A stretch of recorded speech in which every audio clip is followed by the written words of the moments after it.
There we are.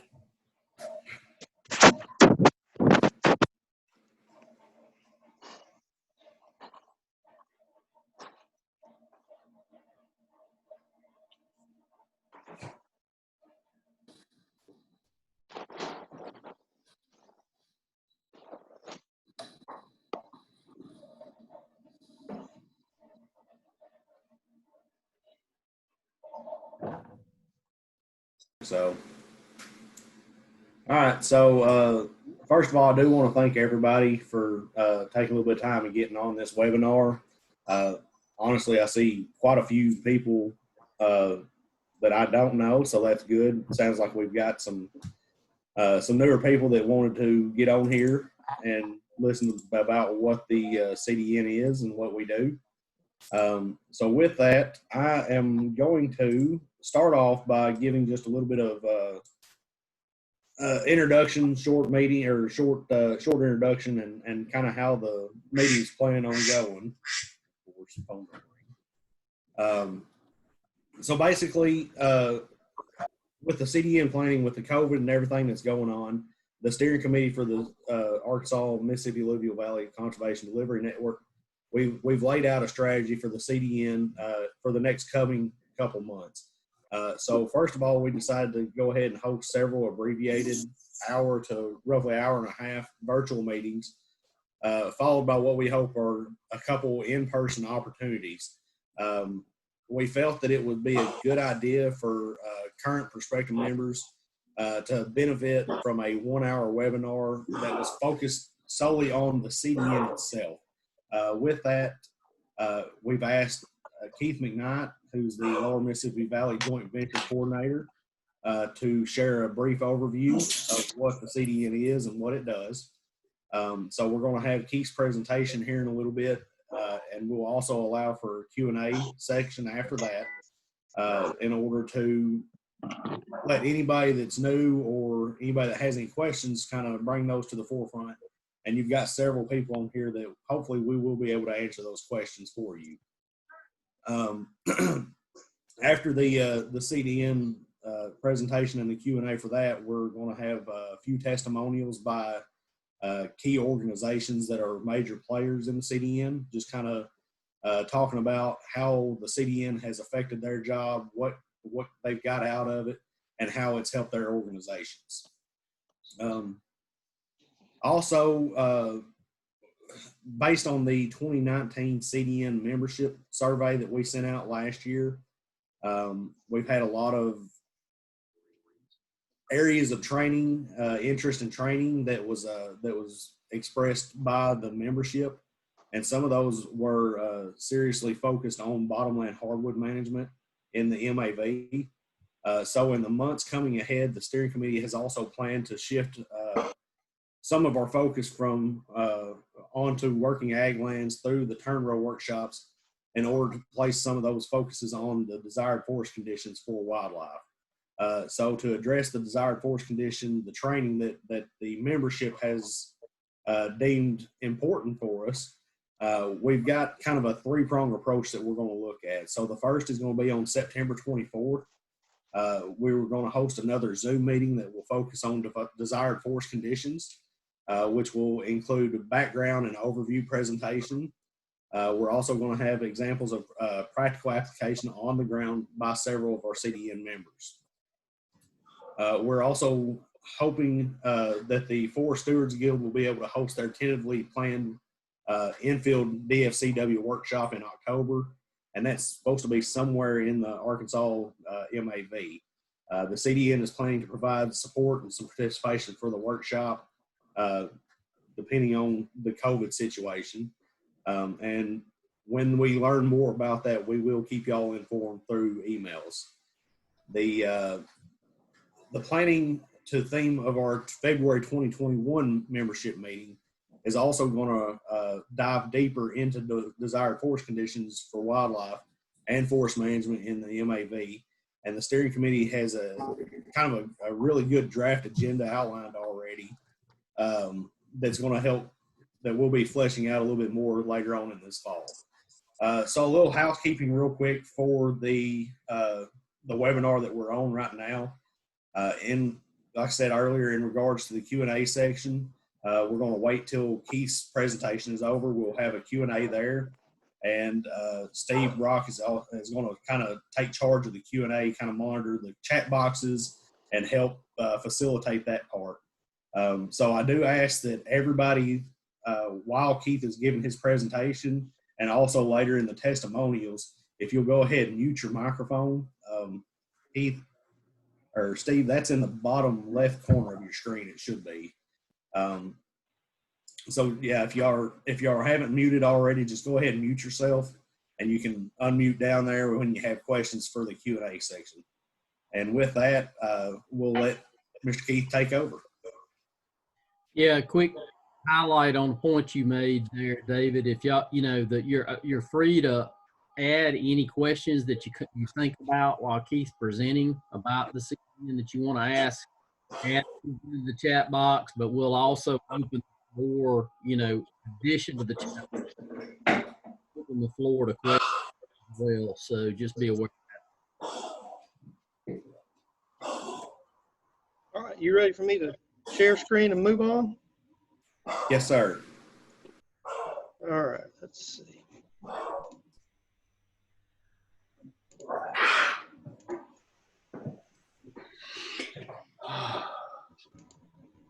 All right, is everybody looking at a title slide? It says, yep. All right, so I guess before I get started and I forget, I want to thank David and Steve for asking me to do this, and I'll blame it on David and Steve for the rest of y'all, that they're the ones that asked me to do this, so it's on them. I want to, there's an audience, I guess, out there, a lot of folks. Thank you for being on. Thank you for being on this today. More importantly, thank you for all that you do every other day and every other hour on behalf of our resources and on behalf of this partnership.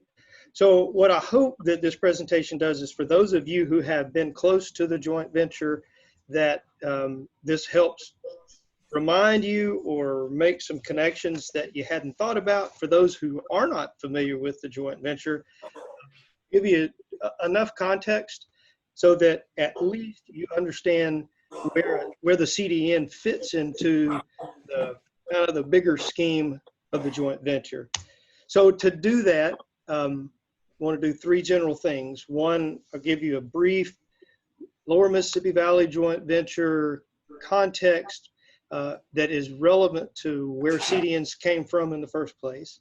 Talk about some basic functions, expectations, and unique capabilities of CDNs. And then round that out with a sampling, and I do mean a brief sampling, of some of the outcomes and achievements of CDNs that help tie all that together. So the first part was just the joint venture in general. The Lower Mississippi Valley joint venture is one of 18 U.S. migratory bird joint ventures. And I love maps, and maps are really, really useful for a lot of things. They're also can be really divisive for a lot of things. But we show maps of our geographic coverage a lot, and it's certainly relevant to our geographic coverage. But that's not what or who the joint venture is. It's just a map. So that brings me to a really important question, I think, to get at early on in this, and that is just, who is the joint venture anyway? You hear people use the term joint venture, and the object of that term can vary. So for those who don't know it, we do have a management board. There are 16 likely suspect organizations that are represented on that management board. And if we were in person, I would ask all of you who know who your management board representative is, if you're represented by the logos there on that graphic, I'd ask you to raise your hand. And then from those folks, I'd say, all right, so for those who know who your board rep is, how many of you are in fairly regular communication with that board member? And I suspect a few hands would go down. And what we would see is that based on that little exercise alone, the management board can't be the joint venture. They're an important part of it, but that's really not who the joint venture is. The entity that gets tagged as being the joint venture most often really, I think, is staff. People will reference something that, quote, the joint venture, end quote, has done. And what they really mean is something that they've seen out of or gotten from joint venture staff. And certainly joint venture staff are a key part of making things move and keeping things running smoothly, but we are not the joint venture. So there's some remaining white space out there, and that's all the partners. And I have a handful of photographs that try to represent the wide array of partners who are implementing goals and objectives, contributing to the joint venture. And to answer who is the joint venture, it's really all of those in concert, each one doing their own unique part of pulling the joint venture wagon. One of our partners, staff in Louisiana Department of Wildlife and Fisheries, has what I think is a great quote. He finally came to his head of what all this means, and he said, "I am the joint venture." And we can all say that. Everyone who's on this call can say, "Yeah, I am the joint venture. I'm part of this partnership."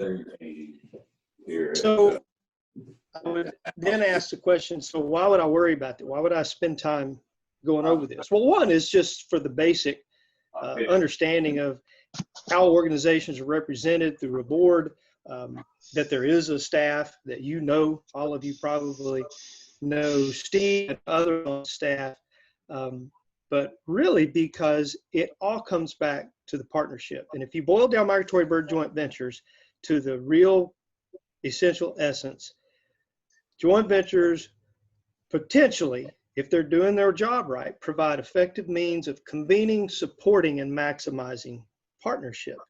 And so that's why this is so important that when we talk about the joint venture, we're not talking about the office, we're not talking about the management board, we're talking about this pretty complicated and widespread network of people. But we got to be partnering to do something. And that something that we do, and this statement at the top is extracted from the joint venture's mission, is to develop a shared vision of bird conservation, to cooperate in implementing that vision, and then collaborate in refining that. And I want to bring out two key phrases here that are relevant to the CDN and what we're going to talk about this morning. One is a shared vision. The office staff we talked about, Steve and Ann Minnie and Blaine Elliott could get together and put together a pretty good, probably a really good plan for Pick a Bird or Pick a Bird Guild, and say, yep, this is what we need to do for this group of critters. And then they'd hand it off to you and say, here you go. This is what we want you to do. And many of you would look back and say, why would I do this? Who are you to tell me what we need to be about in bird conservation? That's where the shared vision comes in. That's not the way we operate. We operate by utilizing the input and the expertise and the experience of as many partner staff as want to be involved to develop what is that we say we're going to do. What are our objectives? What are our priorities? Which relates directly to cooperating and implementing that. If you're not part of it, if you don't agree with it, you're probably not going to cooperate in implementing it. And then cooperation and implementation has a whole lot of implications, has a whole lot of examples of what makes that work and what doesn't make it work. And the CDN, this Conservation Delivery Network, is key to making that happen. Now, no presentation on the joint venture is complete without talking some about strategic habitat conservation. And you'll see, hopefully in a second, why it is so relevant to Conservation Delivery Network. And it's really just a tangible process of developing and refining our strategy for conservation so that we can be more efficient and more effective. Now, this can only happen, this strategy is only possible if each one of those pieces, biological planning, conservation design, delivery, monitoring, research, if those are happening and happening well, and that they're also connected, that's why the arrows are there, that they're connected to the other components. And no surprise to you, at the end of the day, there's really only one of these that matters, and that is the delivery. That's actually doing something with all this other activity that swirls around this wheel. So there's a couple of critical assumptions that we all make in applying this idea of strategic habitat conservation. And one is that all this whiz-bang planning and design that we do actually makes its way into action on the ground. That's not a minor assumption, that all these pretty maps and well thought out science are done in such a way and communicated in such a way that they inform delivery. Another assumption that we make is that this delivery component is coordinated and optimally effective. And then the last assumption I'll talk about is that delivery outcomes then inform future planning. We know we don't have it all right. We never have all the answers. The only way we're going to get better is by feeding that information back into our planning process and doing better the next time. So one example of how this has in the past and probably still does in many ways muddle that picture of solid connections between the components of that strategic wheel. Digging back in history for the joint venture, for about 2 decades, for the early part of this partnership's life, the vast majority of effort was expended on developing plans and designs. And a lot of you are probably familiar with some or a lot of those products.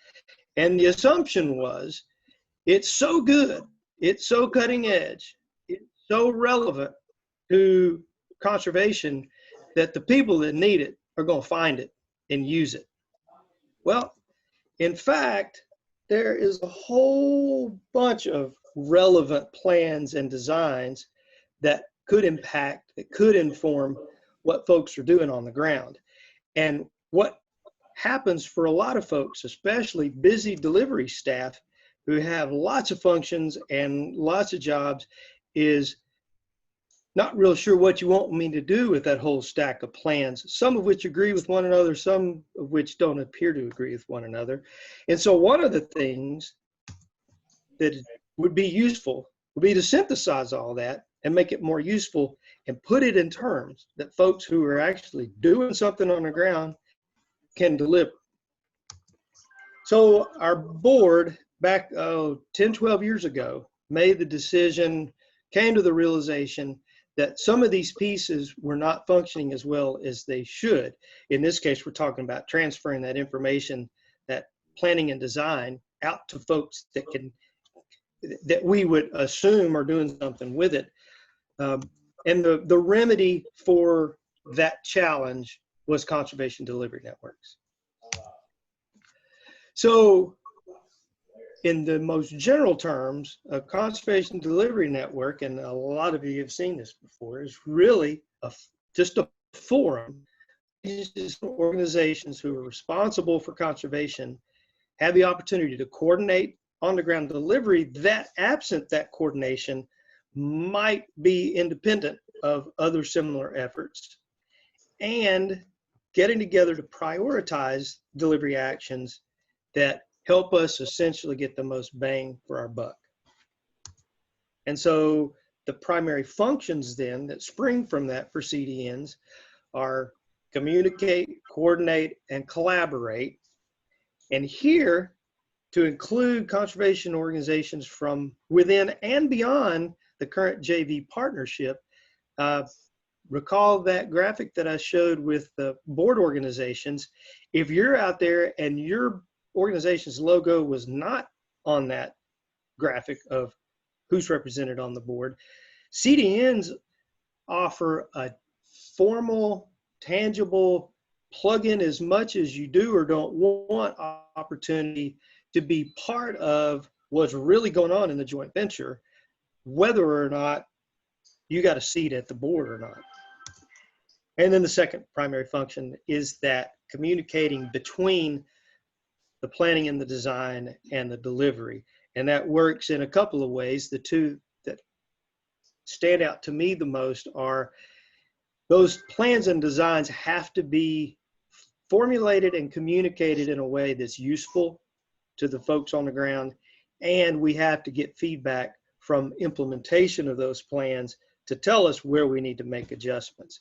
The CDNs should play key roles in both of those. So a couple of things, key elements to support those functions, things that we think are really important. One is partner leadership. And I highlight David here as chair of the CDN. That is perhaps a bigger, more important piece than you might realize. David's not the only one, though, within the partner organizations in Arkansas who are providing leadership. I saw Garrick on the call. We have very good buy-in and leadership and representation at a leadership level for the Arkansas MAV CDN, and in fact, in our other CDNs. Without that, we wouldn't be very effective. I don't know how long we would exist without that. We also need dedicated JV office staff to coordinate that, to provide assistance. Somebody that wakes up every day, and that is their job to make sure it happens. The board understood that, and in fact, the first step towards developing CDNs was hiring partnership coordinators before CDNs even existed. And so you all know Steve and the job that he does in working with David and a whole bunch of you, if not all of you, to make things happen. The last key element is really the composition, the nature of the group, of the network, and I'll pull apart a few pieces of that that I think are really important. So what are the key attributes of the group? Well, one is that you share very similar resource challenges and opportunities. And an easy example would be that folks from Northeast Arkansas would have a fair amount in common with and things to talk about with folks from the Ouachita Mountains of Oklahoma. But there are a lot of different resource challenges and opportunities that you just don't have the opportunity to collaborate with them on. It needs to be within a geography where you share a whole lot of commonality. That physically getting together, although you know our current situation puts a kibosh on that, but part of this, when we pull out of our COVID partial shutdown, is that you're able to easily, within a day, get together. A really important part of the attributes of this group, this network, is that we're not talking about representation as we do appropriately on the management board. We're talking about as many of the individuals who are responsible for conservation delivery within that geography as we can possibly get involved, because we're not looking for someone to represent the views necessarily of your organization. We're looking for you to bring your workload, your priorities, your problems, and compare notes with others and benefit personally, professionally from your involvement in the network, and others benefit personally, professionally from your involvement in the network. And then the last one, key attribute of CDN members is taking responsibility for the outcomes of the CDN. That whole idea of I am the joint venture scaled down to I am the CDN. I am that part of that network. And with a really important sort of subtext there that you are empowered to choose your course. The members of the CDN are free to decide for themselves what is it that's important, which way you're going to go, what you're going to do, what you're not going to do. We think there's great power in that. All right, so a couple of expected outcomes. One of the obvious ones, I think, is just increased communication among delivery staff, and story that some of you have been around me much have heard me tell. At the very first, oh, and I should have acknowledged this. I apologize that I didn't, that I'm obviously speaking to the very first Lower Miss Joint Venture CDN, the Arkansas MAV CDN.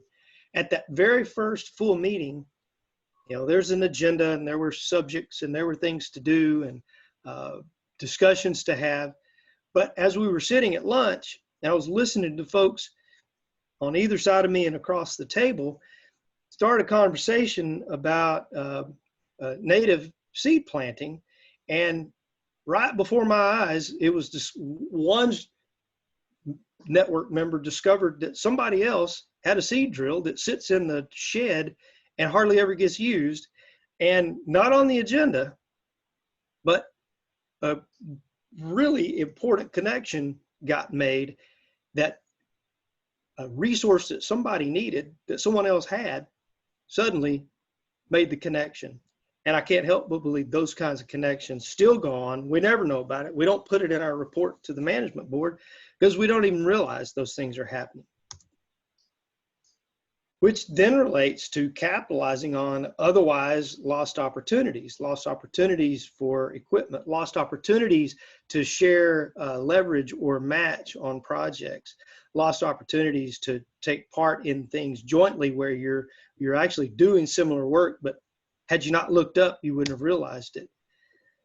One thing that's turned out to be really important is this idea that the network, through its empowerment to decide what its priorities are, then has a unified voice to potential funders. You can take the Walton Family Foundation, we can take NIFWIF, you can take a whole handful of entities that have been attracted to what you do because you got your stuff together. They understand that you have already worked out the details of priorities and come straight to you with that, having a unified voice in what you want to do. It also provides a unified voice to landowners. We talk a lot in CDNs about enhancing our ability to inform landowners of opportunities that don't reside within my organization, but may exist within someone else's organization, whether it's a farm bill program, a private lands program, through a state agency, through an NGO, whatever. We should expect more focus and strategic collective efforts through, as we talked about, identification of priorities, both geographic and functional. All of this, then, we've seen results in increased resources that get dedicated to the priorities that we've established, the things that this group says are important, and all of that then to get bigger, better, and measurable results. So just real quickly, the map of where CDNs exist today. One of the things that I would point out beyond this map, which is accurate, and we never want to over characterize partnerships that are not CDNs, but I can tell you that in our West Gulf Coastal Plain CDNs, there's now an ever increasing connection between those existing CDNs and then the longleaf partnerships to the south. And we'll see how that works, where it plays out. So real quickly, I'm going to go through a list of bullets of just examples of CDN actions, and some of these come directly from the Arkansas MAV CDN. Some of them are common to all of them, and some come uniquely from other CDNs. Start with the Turn Road credibility workshops. Informational, educational, professional development opportunity that we think is already and certainly will in future pay big dividends for our ability to work with landowners. Talked about leveraging private foundation support for increased capacity to deliver what we've already said is important. a unique one, invasive species and awareness through working dogs. I'm not even sure this number is up to date anymore, but coordinating, banding together on reps. The CDNs and the MAV definitely prefigured and continue to support the Tri-State Partnership. We have a CDN that is actively administering a private lands conservation program. All the folks here are partnering with NRCS to promote and help deliver WRE, develop forest management guidelines for management and landowners, advancing short-leaf pine restoration and management, doing effects monitoring of priority bird response to focus private lands work is what we're doing, having the effect from where it really matters from a bird response standpoint or not. And then all the CDNs have developed their own specific geographic and functional priorities. So if you take those examples, and there are more, and then harken back to what I started with respect to the joint venture's role in general, and this idea of a shared vision that we have worked together to decide what our priorities are, and the CDN delivery priorities are a very good example of that, utilizing the bird planning that has emanated from the joint venture at large, but also incorporating other relevant ecological and biological data to help define those priorities. And then certainly all of those examples provide really good examples of cooperating and implementing this vision, essentially helping to address those pieces of that SHC wheel where we realized that we could do better. And today, I think we are doing much better than what the management board saw 12, 13 years ago in terms of making these things happen, turning plans from piece of paper on a shelf into responses of bird populations, of water quality and quantity on the ground. So with that, I'm done, and I will, I guess, stop sharing, Steve, and then answer whatever questions I can. Great. So I don't see any questions in the chat box, but certainly that's not an issue. We want to just open the floor for questions for Keith or anybody else on the CDN that might have a response depending on the question.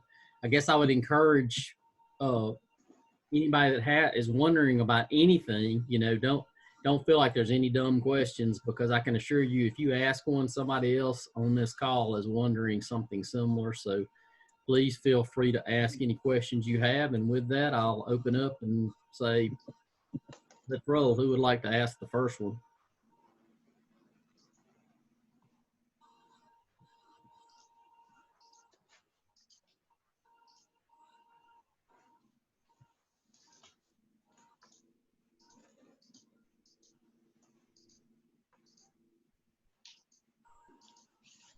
Steve, I don't have a question, but I do want to, I thought of something a while ago. For anybody that's on this call that is not part of our active member list, if you would like to be put on our member email list, you can send your email in that chat box. Do you think that would be all right? Yeah, absolutely. Because I know that I was looking through some of the names, and there's no way for us to get an email off of just a name like that. So if you are, if you're not a member of the CDN and want to be put on our email list for notifications on meetings and things like that, just send your email through that chat box and we'll get you put on there. Did everybody freeze or just me? Must be just you. Yeah, my computer froze for a minute for some reason. One thing I would add to that, David, too, I sent out, and you sent out, so within the emails that you and I have, in there, so you can also use those if you want to send us a note and say, please add me to the contact list. I'd say too, Keith, that was a really excellent overview. And appreciate what you did on that. Is there a question anybody'd like to raise at this point?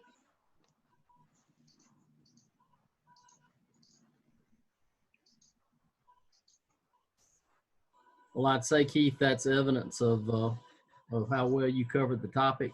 And with that, I'm gonna hand it over to Mr. Cease to handle our next segment. All right, thanks, Steve. So when the steering committee was putting the agenda together for this meeting, we felt like providing the opportunity for the membership to share their experiences, or you may consider them testimonials, if you will, of how the CDN has fostered collaboration and allowed them to accomplish some sort of conservation outcome. And we felt like this would complement Keith's introduction and overview of what the CDN is. And so we're going to take this time just to provide an opportunity for people to share their thoughts.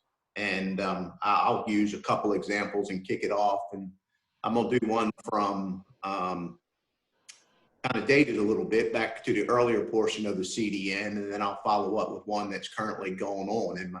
And my first one will be actually from Jason Milks. Jason can't attend the meeting today because he's with his son who's in the hospital, so they're dealing with a medical issue. But Jason wanted me to share with the group his experience back in the day when the CDN first created all the prioritization maps. And some of the folks that have been around from the beginning of this might remember those maps. And it was actually printed into a booklet that was distributed. And Jason utilized, and it was thunderstorm maps of priority areas of where the CDN identified they should be working within the CDN geography. And Jason used those maps to develop a REP proposal, Wetland Restoration Enhancement Partnership project, which is through WRP back then. And he used that priority map to define what his project area was for that REP. And he also used those maps and evaluated where applications were and where the demand was for WRE. And he felt like with the support of the CDN map, that gave him good confidence to put together a strong proposal and actually get it funded. And then he felt like that also, that successful REP was a catalyst that helped define the relationship with TNC in Arkansas and NRCS and other partners, and has, just been the basis that's led to more and bigger and better things. And y'all might remember Jason served as the CDN chair for probably the longest tenure chair. So he was certainly invested and had a lot of involvement in it. It feels like it's been good personal experiences. The second one I'll share is current, and that's from the Tri-State Conservation Partnership. And in conjunction with NRCS, we're currently developing WRE management video series to address forest management and wetland management. And these will be videos that we'll make available to easement owners. We're trying to encourage them and give them information that they need to implement management on their easements. And so that tri-state effort has, actually we got a grant through Mississippi NRCS to do this. And we're working in the 3 states, and we've hired a videographer to develop the videos. And we've been, we've had actual 2 shoots already. One in, I guess the first one was in February, and we went to all 3 states. And so from the Arkansas standpoint, we worked with NRCS, Ducks Unlimited, and Arkansas Game and Fish. And Ethan Massey and Bubba Groves took the lead for us in there locally and lined us up with a couple landowners. I believe it was, the names of these, correct me if I'm wrong, Bubba, but Foul Play and Wildwood, I think, were the 2 properties. And so we went there and shot video, and then, interviewed the landowners. And then we came back in September to Arkansas and went to Choctaw WMA and shot footage of management activities related to emerging marsh. And then we'll also be coming back again in September to finish up on the video series. So being able to work with the partners in Arkansas on that Arkansas portion certainly fostered the opportunity for us to collaborate and have some good opportunities to put together these videos. And when we finally get them, we're due to produce them, get them finished by the end of December, but we'll obviously share them with the CDNs and like I said, the target audiences for the easement owners. But those are just two quick examples of how from a Arkansas TNC standpoint and from the Tri-State Partnership that the CDN opportunities and relationships have allowed us to be able to collaborate and do bigger and better things. So I'll open it up to anybody who wants to share other examples. Good morning, Ron. This is Gary with Arkansas Game and Fish Commission. I've got two things that's come to mind this morning during his presentation, and he's kind of highlighted both these things during his presentation. But I think for me personally, I've been a part of the CDN since it started in Arkansas, and the biggest thing that's done for me personally, for me in my job, is the networking and the relationships that I've been able to build over the last 12, 13 years. And I don't say that lightheartedly. It's actually been very, very something that's been very positive to help me accomplish a lot of different projects. From getting to know TNC staff, NRCS has been a big key for me, and just building those relationships. So when you call someone on the phone or you want to partner with someone, project, it's huge to have a relationship with that person. And so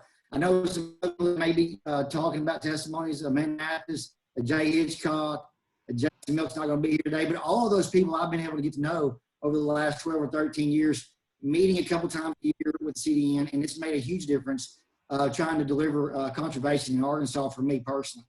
And then I want to give a shout out to the JV itself and the staff. I think Keith mentioned it early on that the JV produces a lot of planning tools. And when I started with the CDN, I didn't understand how to utilize those planning tools. And I still don't understand all the science behind all of them. But what I can say is this, is that the science behind those planning tools that comes from the JV is incredible. We've got an incredible staff that produces a lot of good tools with a lot of science behind it to help guide different conservation agencies on where to focus their time. And so one of those examples for me was, I think Keith showed it on his presentation, was the waterfowl habitat conservation priority areas. And that's where we should focus on. If we're going to do waterfowl habitat projects, you might want to focus on these hot areas, these real specific areas in the MAV. And so utilizing that tool helped me rank out land acquisition in our agency, and we were able to get about 1,000 acres to add on to Raft Creek, which is a great place. If you haven't been there, it's a great place for wading birds and shorebirds and waterfowl throughout the migration period. So those are the things that I've really gained from the CDN that I wanted to highlight today. Hope that helps. Appreciate it, Garrett. Somebody else?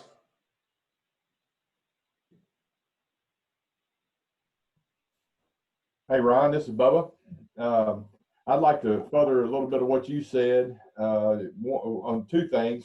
One is one that you mentioned about the videos, and two is about personnel that I've seen. One, WRP to me is our probably the best conservation program that's out there for us to use. Primarily the reason I feel that way is because everything that gets established is protected in perpetuity. So it'll be there forever. So like I say, we're getting really longevity out of that. One of the biggest, I guess you could say, I hate to say a hindrance, but one of the biggest, I guess, issues with it, or if you call it that, is people not knowing what they can do. These things will change hands. Person buys it, and they don't know if they can disc, and sometimes the people that they bought it from kind of let it go. So I think these management videos is going to be a really good tool that we can, maybe hand out to them and let them know, at least let them do something, so we don't have to come in like some of the projects that we worked on years ago and spend a lot of money on, trying to get them back the way that they were designed to be. So I'm really excited about those, because that's something that's easy. We can get that out to people. We don't have to spend a lot of time. Once we get it made, it's there. Plus the video capabilities that we have now are really, I mean, they're great. We have really good videos all over the agency about things now. So anyway, so I'm really proud of that. Then also too, you mentioned Ethan Massey. And I think we've got some WRE Forester positions too that the CDN helped get boots on the ground to try to help manage these tracks. I mean, we've got 300,000 acres just in Arkansas alone, and some of them are, I guess, 20 years old, somewhere in that neighborhood. So I mean, Mother Nature's always going, to a forest. So if we're gonna keep it in the way that we want it, we got to manage it. So anyway, so those are two of the things that I think is really, I guess, affected me with the CDN and big picture things. Appreciate it, Bubba. You made me think of one other quick thing with the videos that'll be beneficial to the organizations, and that is with this effort, we're getting a pretty good stockpile of still photos related to wetland and forest management, and then we're also going to, outside of the videos, we'll have that raw footage, and all of that will be available to partners to use and can benefit them, in future efforts. Ron, I'd like to share a little bit about some of the benefits that NRCS has seen from being a member and participating in the CDN. I mean, obviously, with all of our Farm Bill programs, we're always looking for additional stakeholder input in how we can best tailor the programs to meet the local resource needs. And so the CDN has just been a fantastic forum for us to be able to convene with other stakeholders, get that input.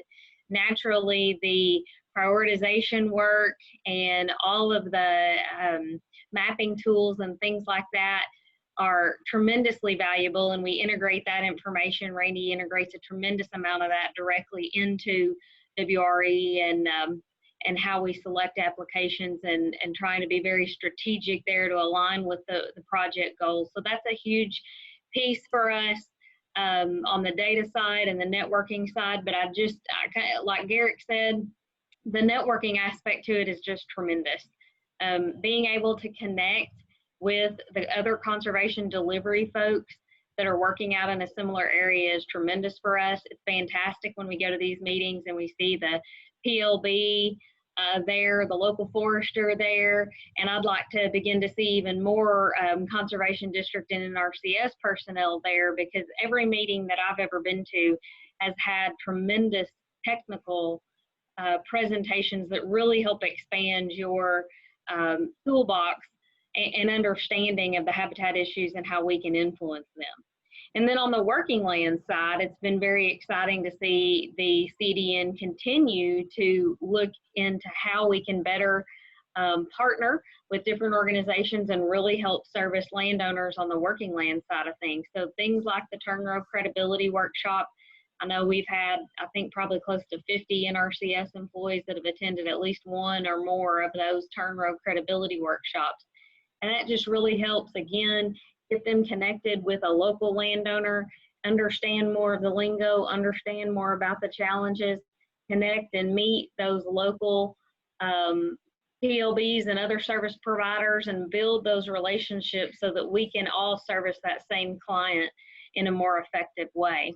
So lots of good things there. And then, as already been mentioned to me, it's just it's kind of a breeding ground, if you will, for project ideas. And so I think conservation districts in particular, your involvement and increased involvement in the CDN would be fantastic, because you guys have so many resources that you could bring to the table and help leverage against all of these other groups that are interested in doing similar projects. And so when we get an opportunity to see everybody come together and put in one project proposal for whatever it is, whether it's REP or whether it's RCPP or whatnot, when we work with that collective voice like Keith spoke about, we really stand a better chance at being able to get those projects funded. So tremendous benefits there. and being that catalyst for new projects and new ideas. All of the working lands elements, the technical capacity building that we see, in addition to the programmatic input that we receive so much value from. So happy to be part of it. Appreciate it, Amanda. I think you bring up a good point about the breeding. I mean, most of this stuff, we don't know today what we're going to be doing tomorrow or what project's going to come out of this next year or whatever. And part of it is just, you know, being together and collaborating and fostering different ideas. Even though, you know, somebody may be on this call who the CDN hasn't directly benefited at this point, they really don't know when the opportunity is going to come. And if you're plugged in, I think those will develop, and then I think things just start building as they go from there, because you have those relationships and things just get easier to work together. Other examples from folks, we still have a few minutes to participate and share your experiences. Hey, Ron, this is Jay Hitchcock. Can you hear me? Yes, sir. Jay, go ahead, sir. All right. Hey, thanks for giving me a chance to speak up. As I said, my name's Jay. I work for the U.S. Fish and Wildlife Service as a biologist at White River National Wildlife Refuge in St. Charles. I've been a member of this group since its inception, and I've seen it evolve over the years. But when the CDN first started, there was a good number of public land managers that participated in the group. Over the years, a lot of the public land managers stopped participating. The group's kind of evolved to consisting mostly of members working on private land conservation. But early on, we kept a project list and where members could let other members know of important projects that they have going on or projects they'd like to see completed. Well, at that time, we had some farm ground that we wanted to be able to hold water on for wintering waterfowl. So that was one of the first projects I put on that list. Well, it just so happened that the waterfowl biologist with Game and Fish Commission, Luke Naylor, was at some of those meetings and was at that same time trying to get a project funded through a grant with the North American Wetland Conservation Act. And when he saw the project we had going on, he thought partnering with us would make his project more appealing to the selection committee. So through that partnership and through that project list and other public land managers being involved, we were able to get this project and Luke's project funded and completed it back in 2015. So after the project was completed, we had another 100 acres of high quality habitat that we could provide to wintering waterfowl. And had it not been for this CDN project list and the involvement of these other land managers, we'd still have a 20-acre field, a 20-acre impoundment for waterfowl that doesn't have the capabilities we have now. So, but as others have said, not only has this membership in this group resulted in some actual on-the-ground benefits, but maybe the most important outcome is the networking that can occur through our meetings. I've met many people and partners that have a diverse knowledge in conservation that I could call at any time with questions. So I hope this call today may generate some more interest among conservation professionals in which our network can continue to grow. And maybe some, you know, as I said, I'd like to see some more public land managers involved with this group where we can talk about the management that's going on, you know, not just on private grounds, but what we're doing on public. So thanks again for letting me speak up. Appreciate it, Jay. Other contributions? Anybody else want to offer anything?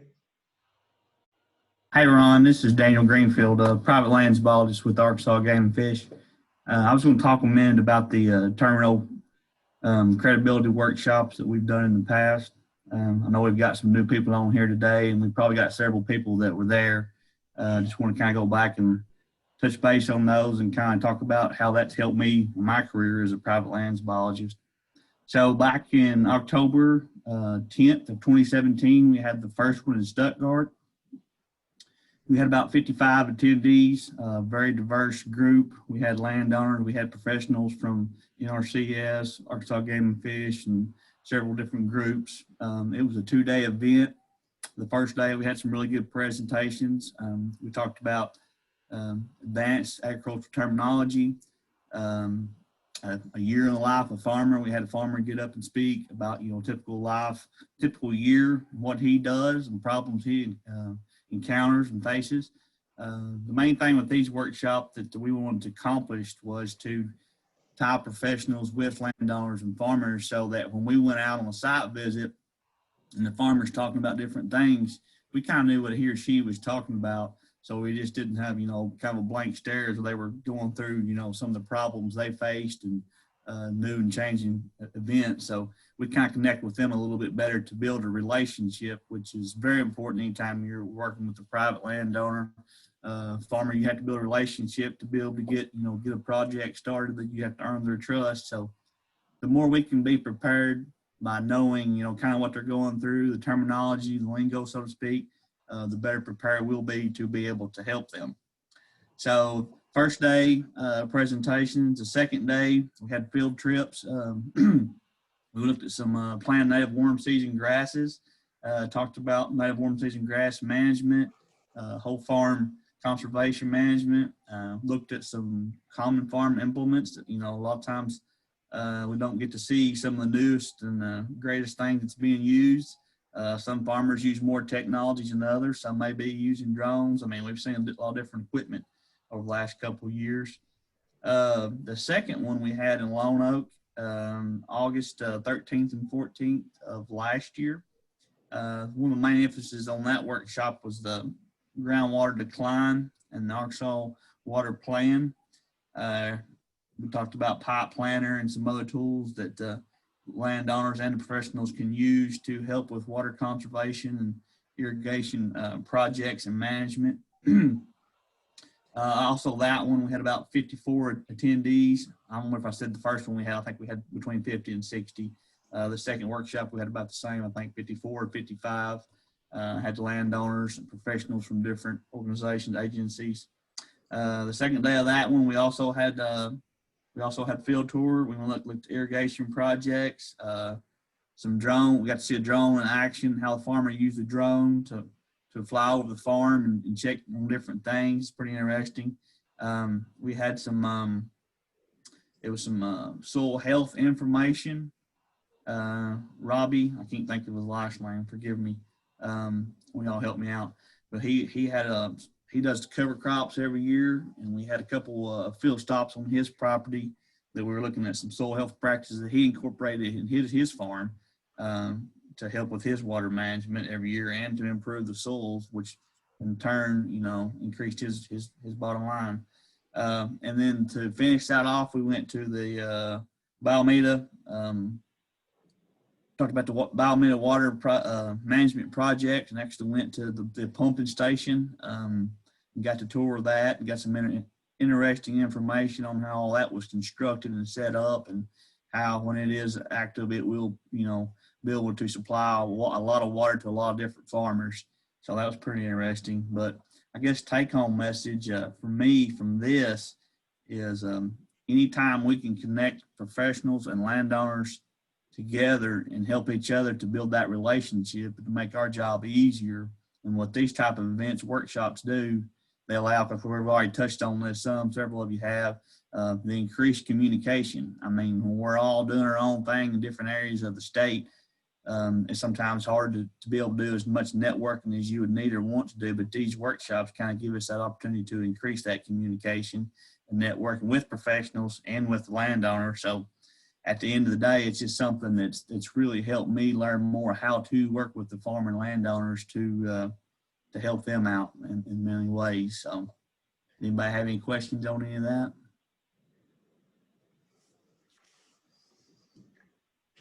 Appreciate you sharing. I think the workshop is an excellent example of the CDN coming up with an idea and realizing a need. And then there was a lot of people involved in coordinating and putting those things together and working with the landowners. And I think they've been highly successful in accomplishing their objectives, and certainly well worth the time and effort, and would not have happened without the CDN talking about it and making it happen. Anybody else?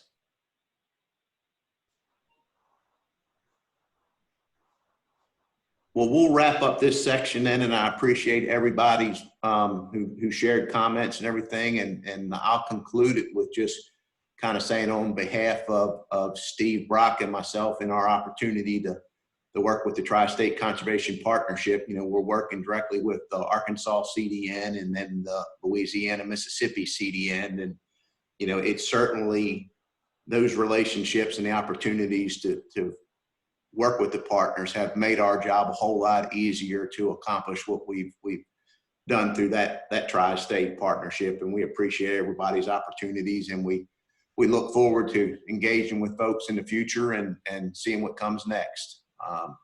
So thanks everybody. And with that, I'll turn it back over to you, David. Yeah, let me jump in real quick, David, before we kind of move to a close. And thanks, Ron, for leading that and what you shared.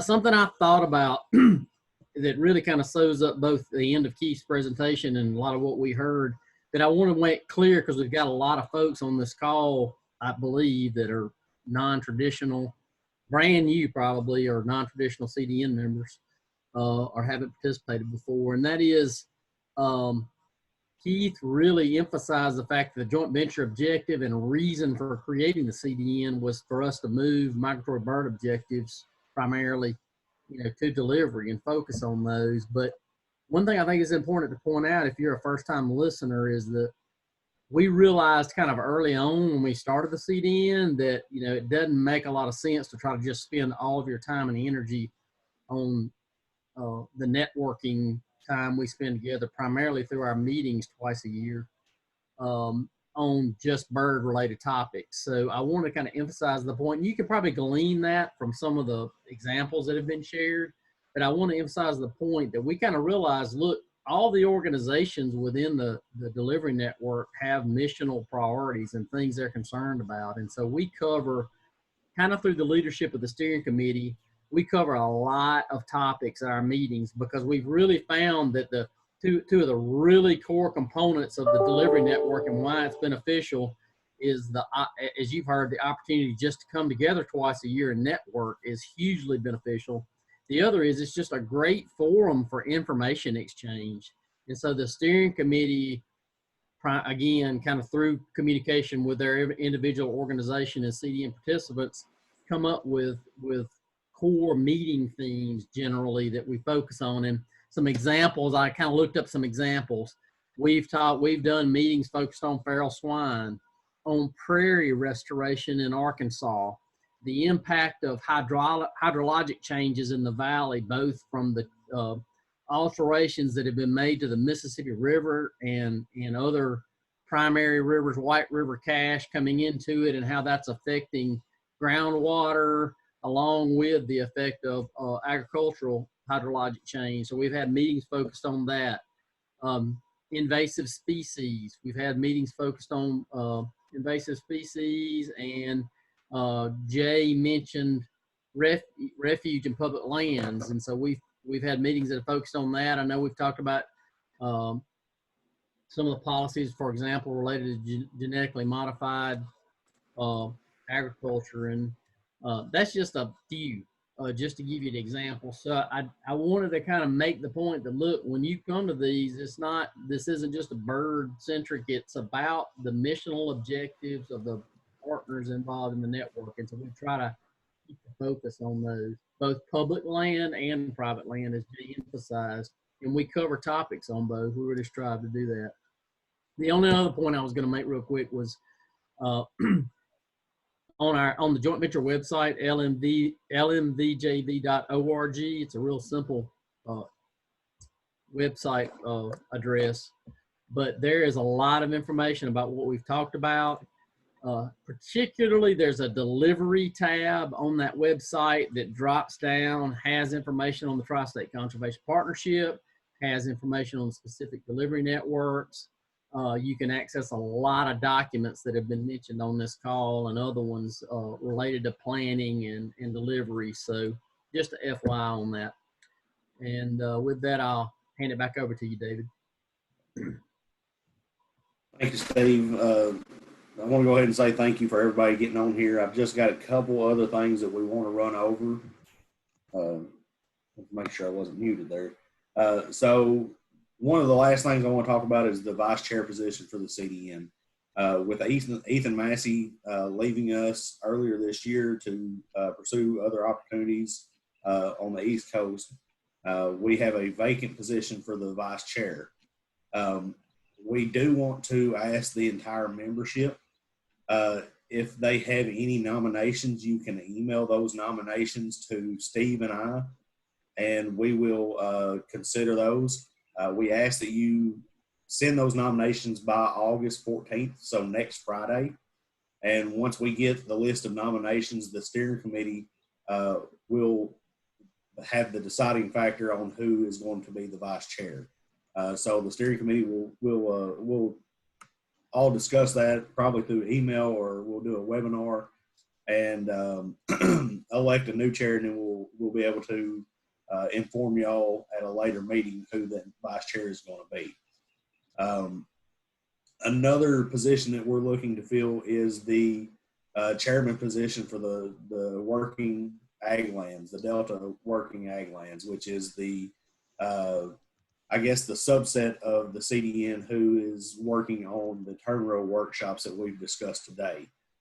So I will ask any if there's any nominations for that position, that y'all be thinking about that, and you can send those to us as well.